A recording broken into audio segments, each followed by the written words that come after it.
लगभग हमारे पास अब देखा जाए तो 50-55 दिन बचे हुए हैं और इन लास्ट 50-55 दिनों में हम लोगों को मैथ्स में क्या चीज़ों पर फोकस रखना चाहिए। सबसे पहली कैटेगरी है कि सर हमने तो कछु पढ़ा ही नहीं है। दूसरे नंबर पर वो आते हैं लोग जिनमें ऐसा हो सकता है कि सर 11th बर्बाद है। और तीसरे वो लोग हैं everything is okay, last minute preparation में हमें किन चीज़ों पर ध्यान देना चाहिए। कौन से ऐसे चैप्टर हैं जिनसे सबसे ज्यादा सवाल पूछे गए हैं, जिनसे सबसे ज्यादा सवाल पूछे जाने की संभावना है। हेलो बच्चों, क्या हाल चाल, कैसे हैं आप लोग, कैसी चल रही है आपकी पढ़ाई। मैं हूं अभिषेक जैन और मैं स्वागत करता हूं आपका फिजिक्स वाला के इस अद्भुत प्लेटफॉर्म पर।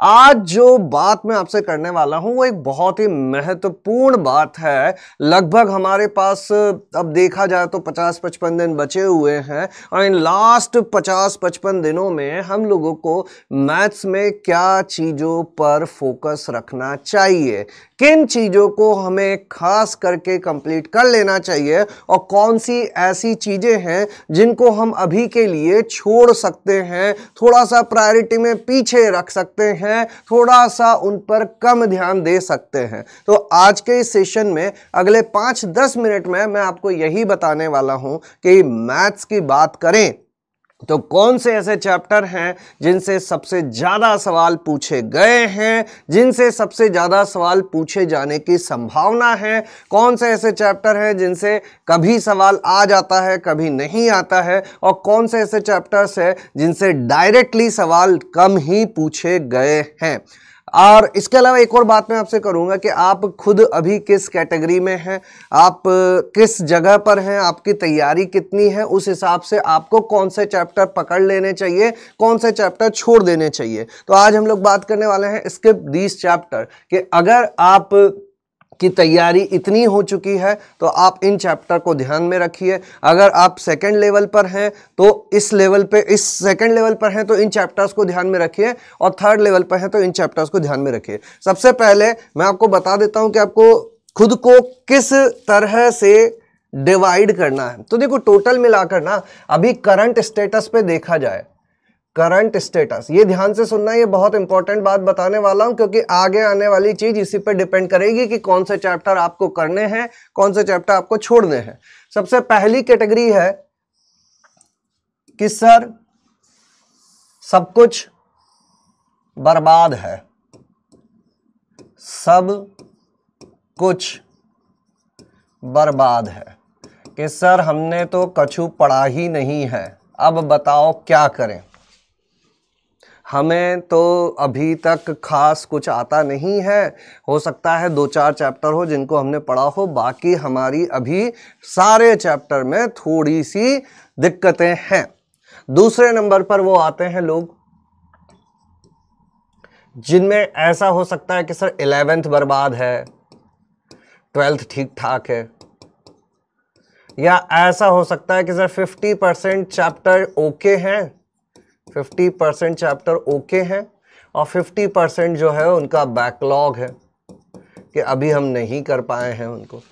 पहली कैटेगरी तो भैया खत्म सीन चल रहा है अभी। सर अब आप ही बता दो बचे हुए 50 दिन में हम क्या काम कर लें जिससे हम सेफ साइड हो जाए। पहली कैटेगरी है। दूसरी कैटेगरी है सर जैसे कि 12वीं वाले बच्चे, सर 11th पूरी बर्बाद है, अब क्या कर लें। या अपने ड्रॉपर वाले बच्चे हैं, सब कुछ चैप्टर तो बहुत अच्छे से कर लिए हैं, कुछ चैप्टर में कुछ दिक्कतें हैं। और तीसरे वो लोग हैं जो कि sir everything is okay, everything is okay, कि ठीक ठाक है, अभी बताओ आप क्या कर लेना चाहिए कि लास्ट मिनट प्रिपरेशन पे हम लोगों को किन चीजों पर ध्यान देना चाहिए। लास्ट मिनट प्रिपरेशन में हमें किन चीज़ों पर ध्यान देना चाहिए कि सर ठीक ठाक सिलेबस हो रखा है, 80-90% हम लोगों ने कवर किया हुआ है, थ्योरी वगैरह हम लोगों को पता है, हल्की फुल्की हमने प्रैक्टिस की हुई है ना। तो अब खुद को पहले तुम किस कैटेगरी में रख रहे हो ये मुझे बताओ, फर्स्ट, सेकंड, थर्ड। कमेंट में बताना भैया कि सर हमको लगता है कि हम फर्स्ट कैटेगरी में हैं, हमको लगता है हम सेकंड में आते हैं, और हमको लग रहा है कि सर हम थर्ड कैटेगरी में हैं। इसमें ये बोल सकते हो तुम कि 70 से लेकर 90% तक सिलेबस अपन ने किया हुआ है, मतलब ये this is a good range, इसको खराब मत मानना। अगर तुम्हारा 70 to 90% सिलेबस हो रखा है पढ़ भी रखा है तुमने, तो तुम एक अच्छी कैटेगरी में हो, अच्छी जगह पर हो। अभी तुम्हें थोड़ा सा स्मार्टली काम करना है।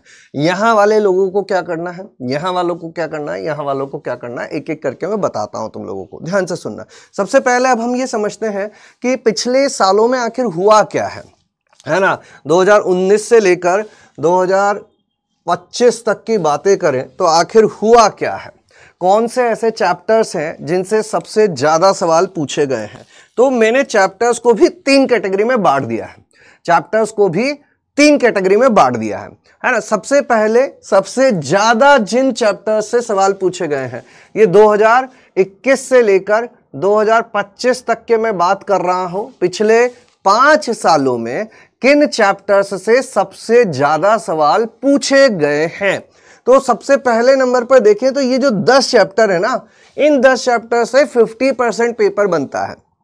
मतलब जो पहली कैटेगरी वाले लोग हैं, सब कुछ बर्बाद है, उनको इन 10 चैप्टर पर तो अपना फोकस रखना ही चाहिए। इसके अलावा भी मैं कुछ चीज़ें बताऊंगा, है ना, क्योंकि इनमें टाइम ज़्यादा लगता है। ठीक है, सबसे पहले आता है आपका 3D, जो कि 12th का एक चैप्टर है। ये जो 3D है, इस पर आपको खास करके फोकस रखना है। इसका कारण मैं बता रहा हूँ कि ये 3D अकेला नहीं चलता है, 3D के साथ अपना वेक्टर भी आता है, और ये दोनों ही टॉप 10 का हिस्सा है।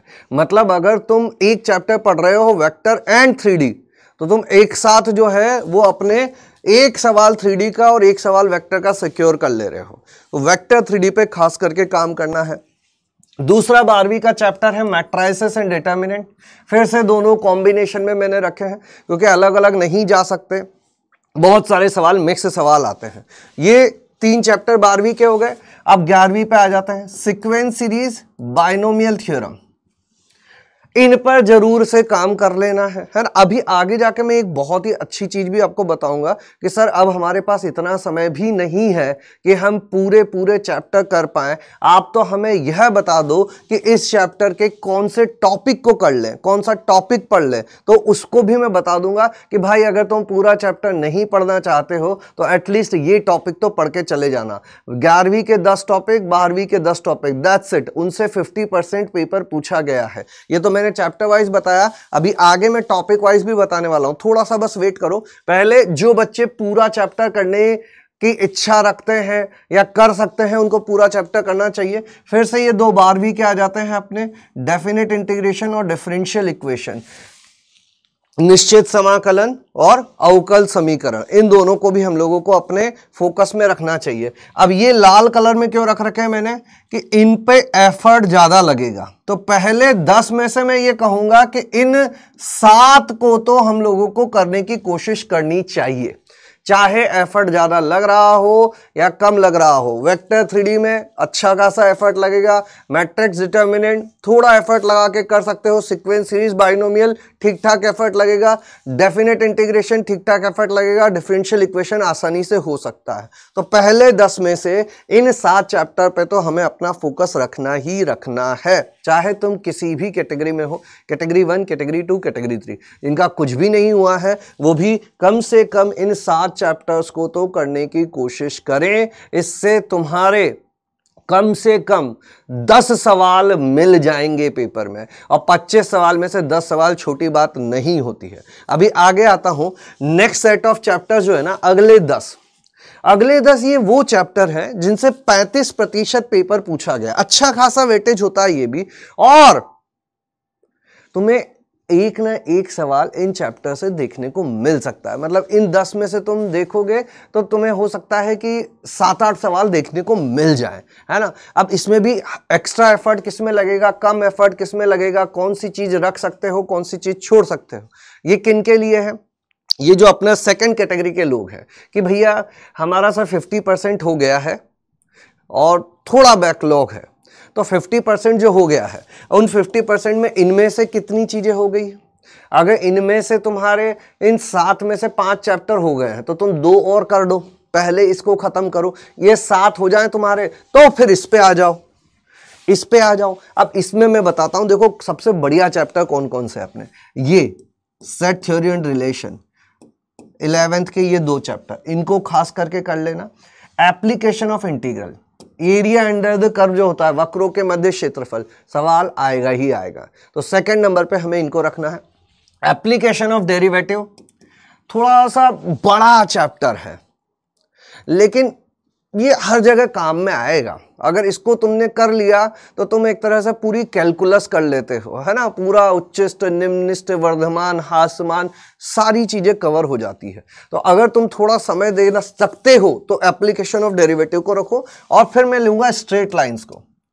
क्यों मैं स्ट्रेट लाइंस को लूंगा? क्योंकि देखो, अगर तुमने स्ट्रेट लाइन अच्छे से कर लिया ना, तो तुम सर्कल और कोनिक सेक्शन, वृत्त और शांखों परिच्छेद की भी कुछ कुछ चीजें कर पाओगे। अगर सरल रेखा अच्छे से नहीं पड़ी तो वहां पे भी दिक्कतें आएंगी। तो अगले इन 10 में से मैं इन 5 को तुम्हें पहले प्रायोरिटी पे रखने को कहूंगा कि आप इन 5 को अपने ऑप्शंस में रखो। अगर पहले 10 चैप्टर के ये 7 हो जाते हैं, इन 3 को छोड़कर पहले इन पे आ जाओ।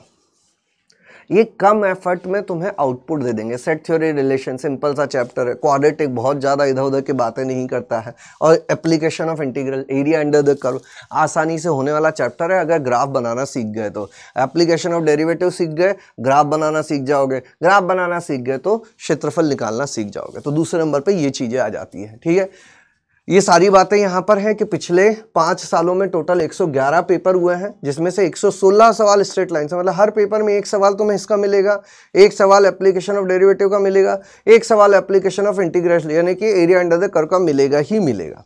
अब ये आ जाते हैं लास्ट वाले अपने, कि जिनसे सबसे कम सवाल पूछे जाते हैं। ये वो 10 चैप्टर हैं जिनसे कभी सवाल आ जाता है, कभी नहीं आता है। अब इसमें भी मैंने कुछ हरे रंग में रख रखे हैं। हरे रंग का मतलब है कि इन पर आप ध्यान दे सकते हो। तो अब जो अपनी तीसरी कैटेगरी वाले बच्चे हैं, जिनका सर सब कुछ ठीक ठाक है, थोड़ा लास्ट मिनट प्रिपरेशन वाली बातें बता दो, तो उनको पहले जो 20 चैप्टर है उनको तो कंप्लीट करना ही करना है अच्छे से। इस पर भी आना है। अब यहाँ पे तुम स्टैटिस्टिक्स को कंप्लीट करो, लिमिट को कंप्लीट करो, ट्रिग्नोमेट्री पे थोड़ा सा फोकस करो, इंडेफिनेट इंटीग्रेशन पे फोकस करो और बेसिक मैथ्स पे फोकस करो। क्योंकि ये चीजें अगर तुम करते हो ना, तो तुम्हारा जो ओवरऑल कॉन्सेप्चुअल अंडरस्टैंडिंग है ना, वो बढ़ेगी। लिमिट करोगे, ऑब्वियसली वो तुम्हारी एप्लीकेशन ऑफ डेरिवेटिव में हेल्प करेगी। तुम सीमा अगर सही से कर लेते हो तो सांतत्यता, अवकलनीयता अच्छे से हो जाती है। यहाँ पर ट्रिग्नोमेट्री अच्छे से कर ली, बहुत जगह जो है वो तुम्हारी हेल्प करेगा। इनडेफिनेट इंटीग्रेशन अच्छे से कर लिया तो एक तुम्हें एडवांटेज मिल जाएगा कि इनडेफिनेट का जो सवाल आता है वो थोड़ा सा ट्रिकी होता ही है, उसको तुम कर पाओगे। बेसिक मैथ्स को तो तुम जानते ही हो। यहां पर भी मैं ये बोल रहा हूं कि हाइपरबोला को लास्ट में रख सकते हो, डिफरेंशिएबिलिटी, एमओडी लास्ट में रख सकते हो, continuity, ratios and identity formula है, कर लोगे बढ़िया है, करना ही पड़ेगा, बिना उसके नहीं बढ़ सकते। और सॉल्यूशन ऑफ ट्रायंगल, इनसे लीस्ट सवाल पूछे जाते हैं। अब मैं आता हूं एक बहुत महत्वपूर्ण चीज पे कि सर ये सब तो ठीक है, आप ये बताओ हमको कि लास्ट मिनट, लास्ट 50 दिन में हमें कौन से टॉपिक पे ध्यान देना चाहिए। चैप्टर पूरा करने का अब समय नहीं है मेरे पास, मुझे तो ये बताओ सर वेक्टर 3D का कौन सा टॉपिक में पढ़ लूं, सीक्वेंस सीरीज का कौन सा टॉपिक में पढ़ लूं, बाइनोमियल थ्योरम का कौन सा टॉपिक में पढ़ लूं। तो 11वीं कक्षा के जो सबसे ज्यादा वेटेज वाले टॉपिक है, जिन्होंने पिछले कितने साल, 7 साल, 1 2 3 4 5 6 7 साल का डेटा उठाया मैंने, जिसने पिछले 7 सालों में सबसे ज्यादा वेटेज दिया है, सबसे ज्यादा सवाल दिए हैं, वो ये टॉपिक है 1 2 3 4 5 6 7 8 9 और 10। इन 10 टॉपिक को अगर आप कर लेते हैं 11वीं कक्षा के, जिनका 11th बर्बाद है खास करके ध्यान से सुनना, जिनका 11th बर्बाद है खास करके ध्यान से सुनना, 11वीं कक्षा के इन 10 चैप्टर से 50% 11वीं के सवाल पूछे गए हैं। अगर 11वीं को अच्छा करना है, रिवाइज करना है, तो इन 10 टॉपिक को अच्छे से कंप्लीट कर लेना। सबसे पहले बाइनोमियल थ्योरम का टॉपिक है, जनरल टर्म, मिडिल टर्म और एप्लीकेशन ऑफ बाइनोमियल थ्योरम। ये सारा अपना जनरल टर्म वाले फॉर्मूला से हो जाने वाली चीजें हैं, है ना। इस पर सवाल सबसे ज्यादा पूछे गए हैं। अभी ये कम दिख रहे हैं, लेकिन पिछले सालों में बहुत ज्यादा भी पूछे गए हैं, तो हो सकता है फिर से इसका वेटेज बढ़ जाए। ठीक है, थोड़ा पिछले 2 साल में कम हुआ है इसका वेटेज, लेकिन ओवरऑल देखें तो अभी भी ये टॉप पे बना हुआ है। दूसरा, टाइप ऑफ रिलेशन और सेट थ्योरी। छोटू सा चैप्टर है, एक टॉपिक ही मान लो इसको, ये चैप्टर पे कमांड बना लेना। ओवरऑल देखा जाए तो इससे दूसरे नंबर पे, तीसरे नंबर पे क्वाड्रेटिक की चीजें आती है, nature of roots, relation between roots and coefficient. एक तो नेचर ऑफ रूट डी वाली जो बातें होती है, कब रियल होंगे कब इमेजिनरी होंगे, इक्वल होंगे, वो वाली बातें, और अल्फा बीटा के बीच में क्या रिलेशन है वो वाली बातें।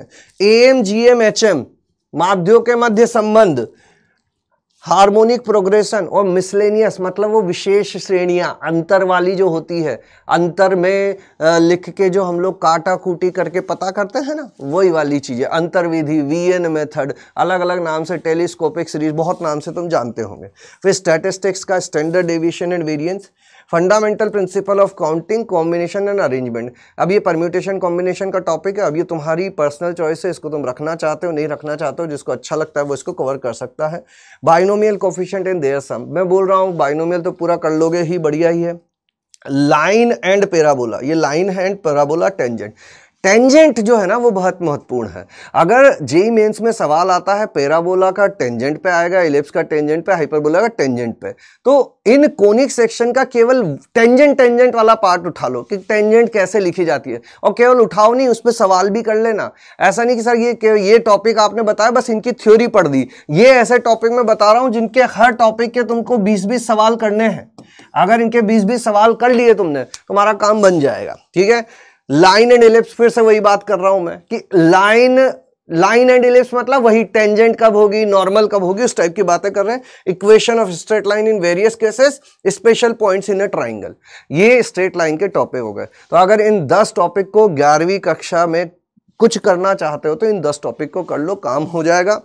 इसी तरह से 12वीं कक्षा के जो सबसे ज्यादा महत्वपूर्ण टॉपिक है वही वेक्टर 3D का, डायरेक्शन रेशियो, डायरेक्शन कोसाइन, दिक कोज्या, दिक अनुपात, सरल रेखा की समीकरण, और shortest distance between two line. इससे सवाल आता ही आता है, बहुत महत्वपूर्ण है। फिर से ये बोल रहा हूं कि ये जो टॉपिक है 1 2 3 4 5 6 7 8 9 10 11 12, ये जो 12 टॉपिक है इनसे 50% पेपर बनता है 12वीं कक्षा का। तो अगर कुछ नहीं करना है तो इन 12 सवाल को कर लेना। फिर से रिपीट कर रहा हूं, 12वीं कक्षा के ये 12 टॉपिक 50% पेपर बनाते हैं, इनको ध्यान से करके जाना। प्रॉपर्टीज ऑफ डेफिनेट इंटीग्रेशन, निश्चित समाकलन में जो गुणधर्म होते हैं उनकी बातें। दो वक्रों के मध्य क्षेत्रफल, ये प्लेन पे अब सवाल नहीं पूछे जाते हैं तो इसको तुम साइड में कर सकते हो, ये हट चुका है, लेकिन हाँ टॉप 10 की श्रेणी में फिर भी मिल जाता है। System of linear equation, system of linear equation कौन सा?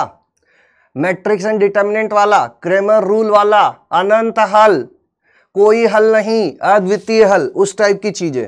लीनियर डिफरेंशियल इक्वेशन, रेखीय अवकल समीकरण, डिफरेंशियल इक्वेशन का लिमिट में बात करें तो 0/0 और अनंत बटा अनंत रूप वाली।